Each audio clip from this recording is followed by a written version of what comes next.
Bienvenue, mesdames, messieurs. Oui, l'instant revue de presse. Vous le savez, ça fait grand bruit depuis peu. La candidate recalée des démocrates n'est plus libre de ses mouvements. Quand Julien Métono, bonjour. J'imagine que c'est le sujet majeur.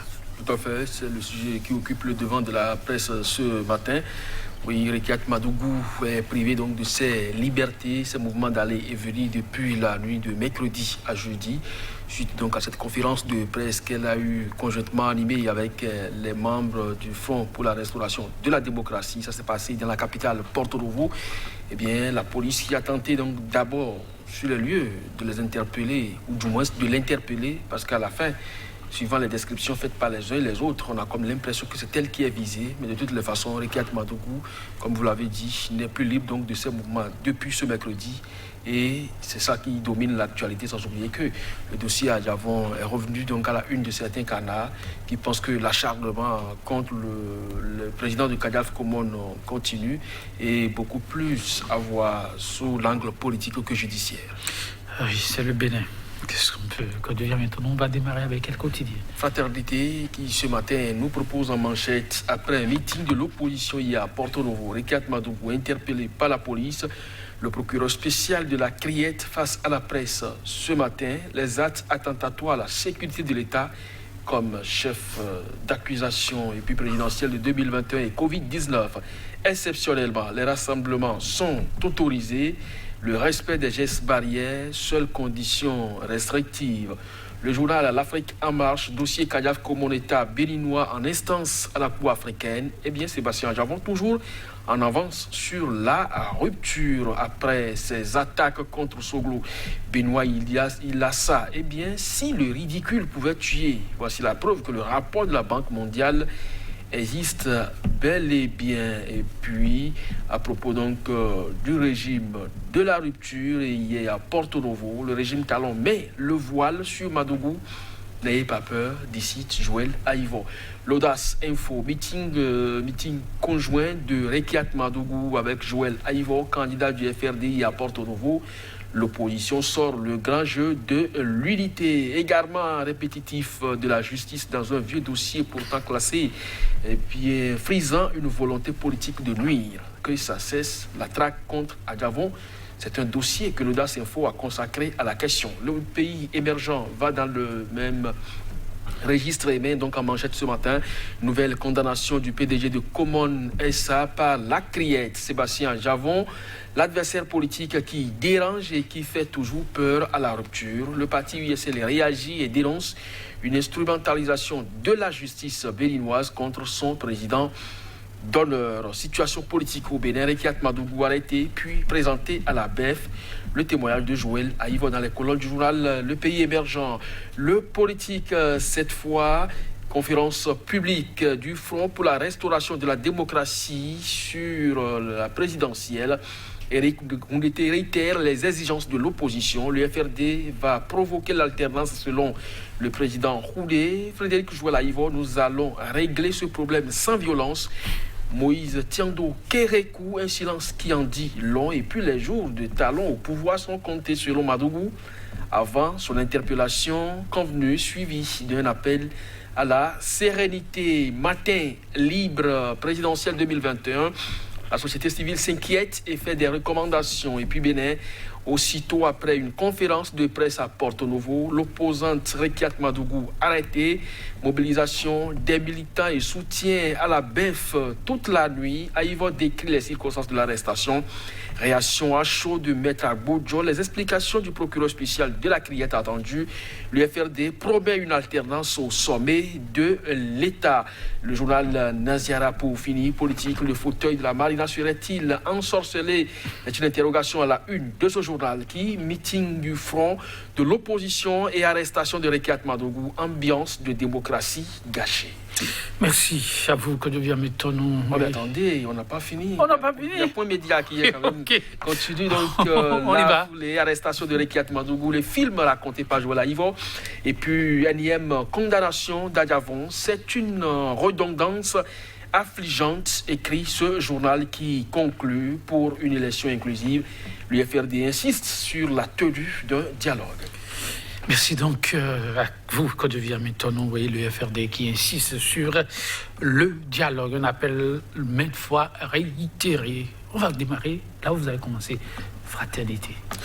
Oui, tout à fait. Joël, t'ont dit, c'est la grosse actualité effectivement qui défraie la chronique depuis ce mercredi soir. Rekiat Madougou interpellé par la police après un meeting de l'opposition hier à Porto Novo.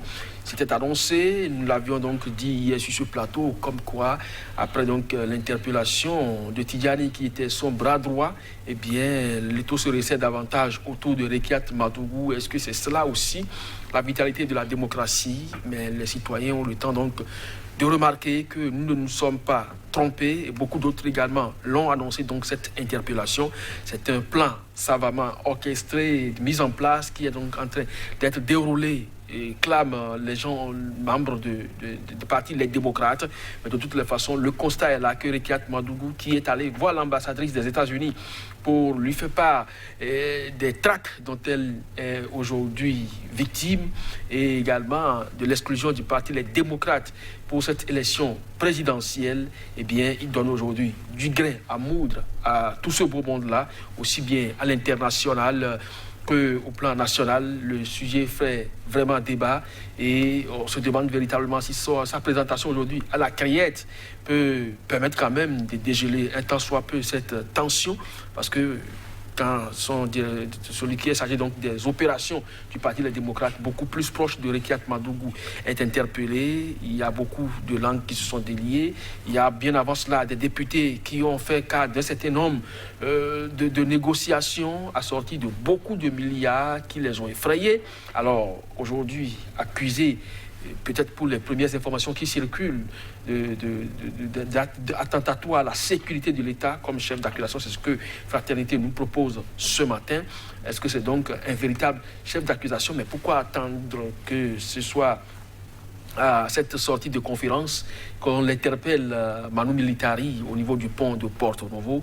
C'est autant de supputation. On attend donc de voir ce que le procureur spécial de la Criette va dire au cours de cette sortie médiatique qui est prévue donc pour la journée de ce jeudi, et la suite a donné donc à ce feuilleton qui ne fait que commencer. Oui, le béni avec les feuilletons. On suivra de près pour vous, chers téléspectateurs, un autre dossier Africa March à faire, comme on a dit, Sébastien Adiavon, Criette. Africa March nous propose du nouveau. Oui, le journal croit savoir que Sébastien Adiavon est toujours en avance sur la rupture. Alors, vous savez, c'est un vieux dossier, comme hier on l'a rappelé également, qui a été rechemisé et réchauffé donc, par la Criette, dans lequel donc, Sébastien Adiavon est condamné à nouveau. Alors, il se susurre que le président du patronat béninois avait déjà déposé depuis cette requête-là au niveau de la Cour africaine des droits de l'homme et des peuples, qui en principe devrait rendre sa décision depuis le mois de juin 2020, mais la haute juridiction a préféré, la juridiction africaine a préféré donc fouiller davantage autour de cette affaire et rendre donc une décision potable, comme souvent. Alors, à ce jour, peut-être que au plan local, des informations donc au niveau d'Arusha leur sont parvenues. Donc, qu'est-ce qu'il faut faire au plus vite, de donc essayer de tout faire tant soit peu cette décision que la Cour africaine s'apprête donc à rendre pour Sébastien Germain Adiavon. Si entre-temps c'est en sa faveur, eh bien aujourd'hui la Criette a prononcé donc son verdict. On attend ce que la Cour africaine va faire les jours à venir, mais c'est dire simplement qu'effectivement, comme le journal L'Afrique en marche l'a proposé ce matin comme titre, eh bien Sébastien Adiavon donne de plus en plus l'impression qu'il a toujours une longueur d'avance sur la rupture. On suit aussi ce dossier pour vous, chers téléspectateurs.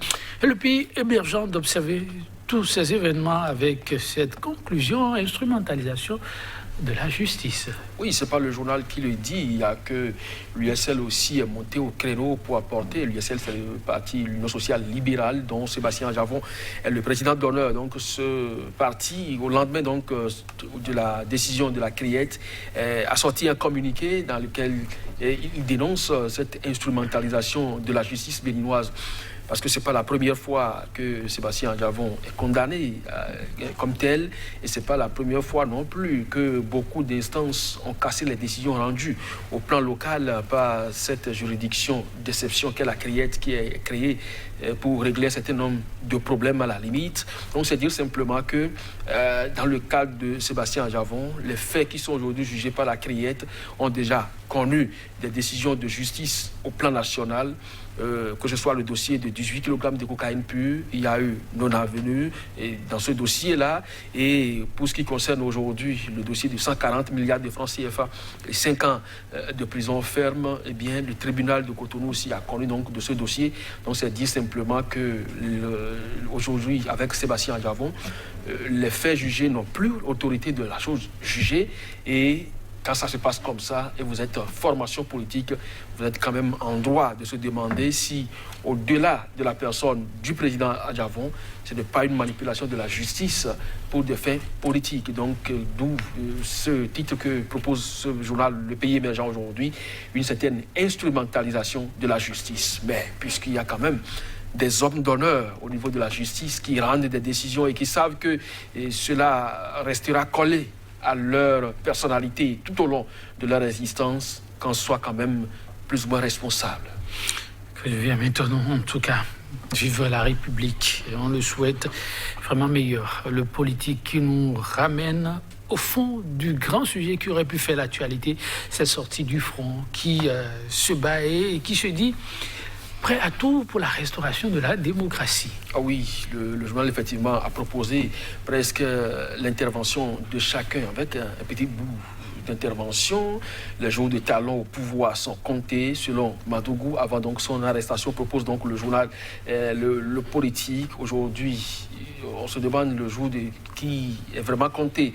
Alors l'autre chose, c'est que Eric Okoundete réitère les exigences de l'opposition, à savoir donc le respect des décisions de la Cour africaine des droits de l'homme, par exemple, qui casse la constitution qui est votée, qui prolonge le mandat du président Patrice Talon, et cette même constitution qui exige aujourd'hui les questions de parrainage, et également le FRD qui va provoquer l'alternance selon le président Valentin Aditi Roudé. Joël Aïvo pense que tout cela va se passer sans violence. Je crois que c'est ce qui est d'ailleurs souhaité à tous les niveaux. On n'a pas besoin donc de faire couler le sang des citoyens pour des questions politiques.